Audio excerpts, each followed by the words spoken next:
The road to the UFC? Yeah, it's literally bathed in blood. Back in the day, fighters dedicated their lives to mastering one discipline, climbed to the top of the sport, and then slogged through small organizations just to sharpen their skills and build confidence.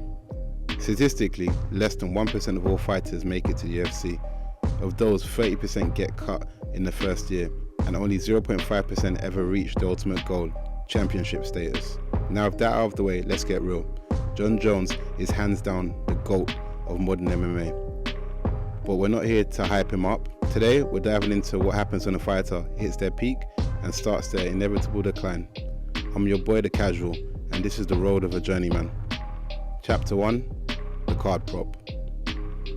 The UFC doesn't just create fighters, it invests in them. From epic storylines to embedded series, every champion becomes a product. So when a champion gets dethroned, that investment doesn't just disappear. Nope. Former champions are often used to prop up fight cards.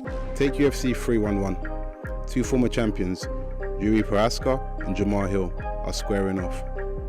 Both were smashed by Alex Pereira, the current king of the division. Are they fighting for a title shot? Probably not, but they're there to grab the attention and keep the card afloat. Because let's face it, Jiri and Jamahal might not be in the title picture, but they're still fan favourites, and the UFC knows how to squeeze every last drop of that clout. Chapter 2, the Gatekeeper role.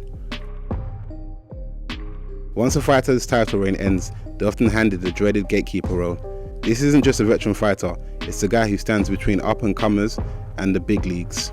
Donald Cowboy Cerrone, Gatekeeper. Tyron Woodley in the last years, Gatekeeper. These fighters aren't just defending their ranks, they're defending their legacy. If a rising star beats them, it's like passing a torch. But if the veteran wins, it's proof they're not done yet. Chapter 3, the redemption arc. Not every champ is okay with fading into the background. Some fighters set on their own redemption arc to prove they've still got it. Case in point, Glover Teixeira. Written off as too old and too slow, Glover shocked the world by winning the last heavyweight belt at 42. But chasing redemption comes with risk. The longer a fighter stays in the game, the more they risk tarnishing their legacy, or worse still, their health. For every Glover, there's a BJ Penn, a legend whose career ends on a painful string of losses. Chapter 4, the road to journeyman. The harshest reality of all, the road to journeyman status. This is when a former champion stops being the star and starts becoming a stepping stone. It's a brutal transformation. One day the crowd is screaming your name, the next day they're calling for your retirement after you lose some nobody prospect. But that's MMA, it's a young fighter's game, and the cycle never stops. The UFC isn't just about the blood, sweat and tears it takes to get there, it's about what happens after the glory fades. Whether it's a champion, a gatekeeper, or just even a journeyman. Every fighter's journey is a mix of triumph and heartbreak.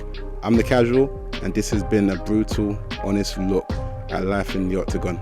If you enjoyed this, hit the like button, subscribe for more, and let me know in the comments who's your favourite comeback story. Who do you think needs to hang it up? And until next time, stay casual.